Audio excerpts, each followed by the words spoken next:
Sometime later, Siri comes out of the bedroom carrying James. Meredith jumps up and runs to Siri. Can you read me now? Oh, yes, but we have to do it quietly. We don't want to wake up the baby. How about I hold him for you? Would you? Thanks. I set my book down and carefully take James from Siri. Siri then sits down on the floor while Meredith gets the book. Looking down, I see James open his eyes a little, yawn, then close them as he goes back to sleep. I begin gently humming to him. I remember doing this with Meredith, though never when she was so young. I look over as she snuggles up next to Siri, who proceeds to read her the traditional version of Jack and the Beanstalk. I'm a little jealous. I wish she'd have done that with me when we were reading and I was telling her stories.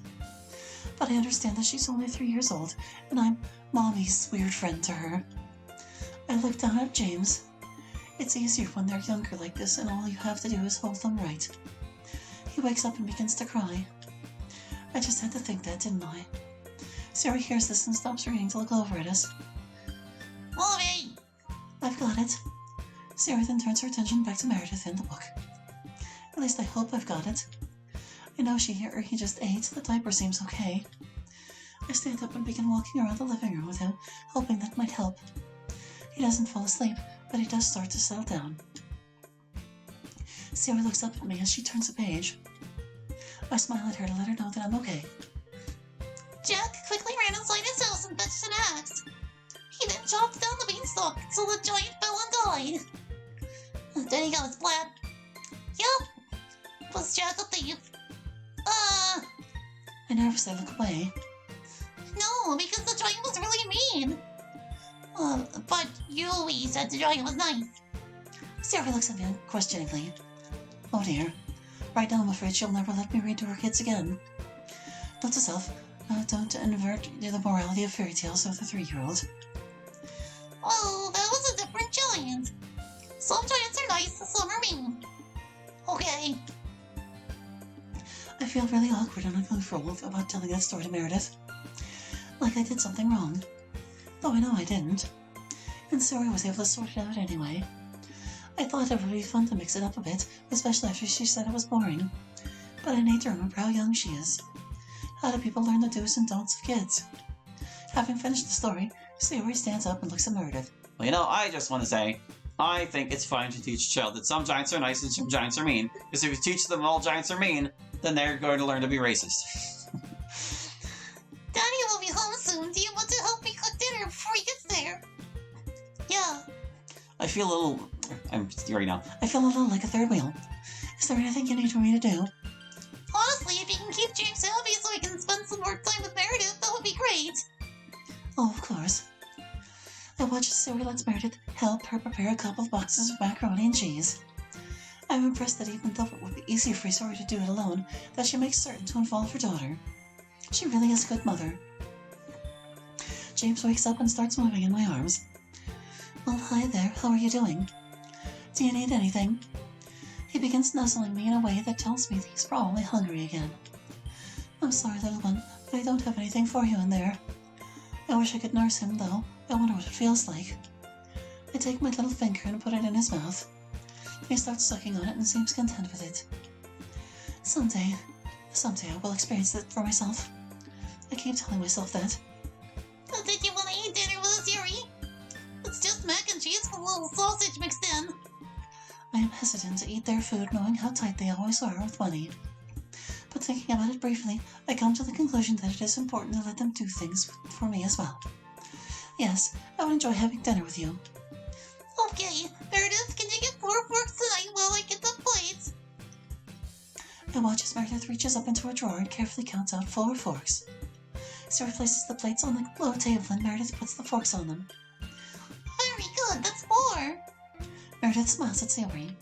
Siri turns to me. We eat as a family. It's one of the few times we have together. MC should be home any minute now and we'll eat then. Of course, I'm not in any rush. Do you want a pacifier? I smile. No, we're both doing okay here. Siri sits down next to me while Meredith gets a toy truck and begins playing with it. Have you seen her talk to Natsuki recently? I know why Siri asked me that. Elsie hasn't posted anything new about herself to the group chat in months and rarely replies to us. We hear more from Monica, and she moved clear across the country to a very prestigious job. Currently, she's part of a team working to design some sort of component that will go into spacecraft. I haven't heard anything from Natsuki outside the group chat. From her limited replies, it sounds like she's been really busy with work. Yeah, but I wonder what else she's doing. She hasn't mentioned anything about making new friends or going out with anyone. Neither have I. Yeah, but you're a bit more private and reserved than Natsuki. And even then, I think you'd tell us if you got a steady boyfriend. True. We're interrupted by MC coming in through the front door. Daddy! Hey there, princess. He picks up his daughter and gives her a hug. Oh, you're getting big. Hey! He sets her down. Damn it, every time I talk to him, I'm like, I'm EMC. He sets her down and comes over to us. Hey, Yuri, here again. She was helping me with the kids earlier and is staying for dinner. I helped cook it. You did? That's great. We all sit around the table and Sayori serves up the food. I suddenly realize that I'm currently out of hands to actually eat with right now. Can I get that pacifier now? Sayori notices my predicament. Oh yes, of course.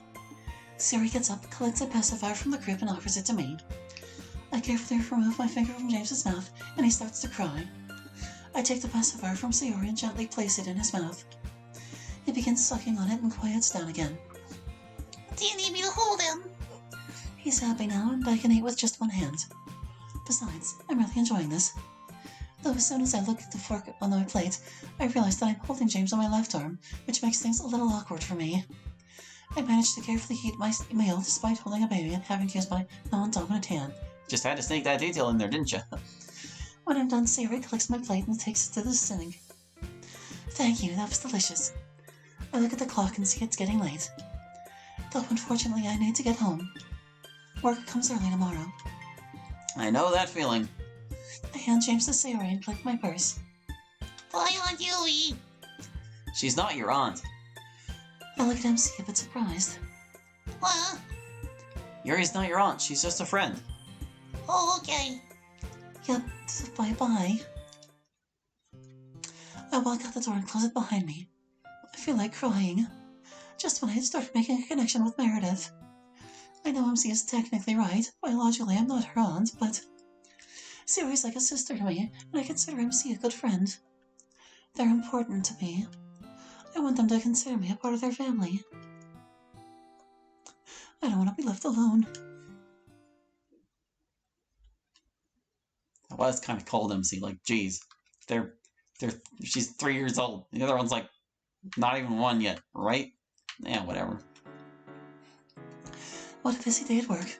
The Christmas rush is good for business, but it is exhausting. On top of all the extra customers, I need to do a full inventory count before the end of the year.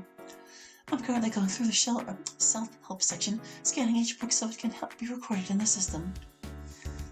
I don't know. Excuse me, miss. Do you work here? I'm having trouble finding a book. I make a note of the last book I scanned and turn to help the customer. Hey, is that guy? Certainly. What book were you looking for? Wait, you're Yuri, aren't you? I didn't recognize you at first without the long hair. Yes, my name is Yuri, one of the managers here. I'm pleased you've come back to our shop again. How may I help? Well, he looks familiar. I'm a little bothered that I can't remember him. I've tried to get to know our regular customers, but of course I can't always remember everyone. Though if he hasn't seen me with short hair, then he hasn't been here in quite a few years. He suddenly gets a little embarrassed. Oh, sorry, you obviously don't remember me. Shouldn't be a surprise, I suppose, given the circumstances. It's not like we were properly introduced last time we met. I feel bad I can't place him now. Since I know your name, it is only fair I finally tell you mine. I'm Jean. Pleased to meet you, Jean. As you already know, I am Jerry. So, what book were you having trouble finding? I'm looking for a copy of Foundation and Empire. Isaac Asimov, one of the greatest of sci-fi. We should have the complete Foundation series in the fantasy sci-fi section. I looked there, but couldn't find it. Odd. Asimov is old enough to not be a bestseller, but he's popular enough to try to keep his books in stock. Let me check the system then. Checking my tablet shows we're supposed to have a copy on the shelves. We should have at least one copy left. Let's go see if we can find it together. Going to where it should be, I see it's definitely not there. But if it had been sold then, the system would know about it and have told me. Looking down the aisle, I see quite a few books are missing. Almost like the new employee I hired last month didn't shelve them like he was supposed to. I suddenly remember that I told them to man the second register today because of all the extra customers. That's why this section of the store is missing books. I'm sorry, it must still be in the back. If you wait here a minute, I'll get it for you. Certainly. I quickly walk into the back storeroom and see the cart full of books waiting to be put out on display. Skimming through it, I soon find Foundation and Empire and take it. I return to see Jean patiently waiting where I left him. Here you go. Thank you for being patient. Not a problem. I'm just glad you had it. Did you need help finding any other books? We have the complete Foundation series along with most of Asimov's other major works. I actually already own all of Asimov's fiction books. Or I did until I accidentally dropped my previous copy of this one in a mud puddle. I just kept taking a book outside at this time of year. I've done that myself more times than I care to admit. But what other books do you sell here? Any recommendations? I've never actually been in this store before. If he's never been here before, then where did we meet? Dan's Book Den is a general bookstore with a bit of everything from sci-fi to autobiographies, even some comics and manga. We also have an attached coffee shop, that door over there, that sells the specialty coffees, tea and food if you want a place to relax while you read. Oh, that said through over through that door. I read it as though. I'm stupid. If you want my personal recommendation on a book, it looks like you have sci-fi pretty well covered. For fantasy, I would suggest either the Everlast Saga or the Stormlight Archive, though both are pretty involved series. For horror, I would suggest Portrait of Markov, which is a lesser-known title, or of course anything by Stephen King. Thank you. I might have to take a look at them sometime. My pleasure. Well, I should get back to work. If you need further assistance, feel free to ask me or any of the other employees here. Of course. I go into the back storeroom to put the scanner away and get the card. As important as the end of year count is, keeping the shelves stocked for customers is vital.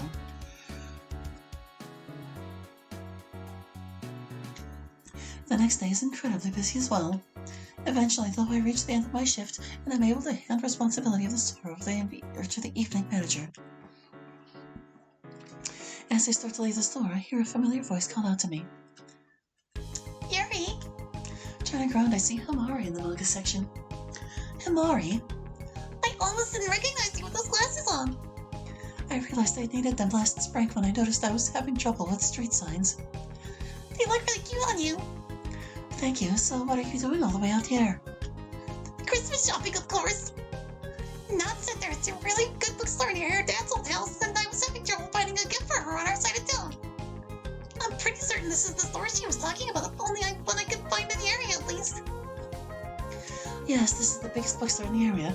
Natsuki and I often used to come here together back in high school. I actually work here, though I just got off. Now, were you looking for something specific? I could easily help you find it. I'm not certain what to get her. I was thinking of some manga.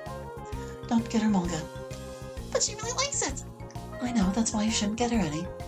Natsuki's a serious collector. Chances are whenever you got her, she would either already have or not be to her taste. I have the same problem with people trying to give me books as a gift. Himari looks a bit frustrated. Dang! I have an idea. Does she have anything from Shel Silverstein? No, we definitely don't have any books from him in our apartment. But do you really think Natsuki would like that? I remember reading his stuff back in grade school. Well, I haven't really talked to her much for the past couple of years. But back in high school, she liked short poems with simple words that were still expressive and enjoyable. I assume she still would. Maybe. Himari thinks about this for a bit. Except you know it's something that I would never think to get her myself. You should get them for her though, assuming you haven't already gotten her something.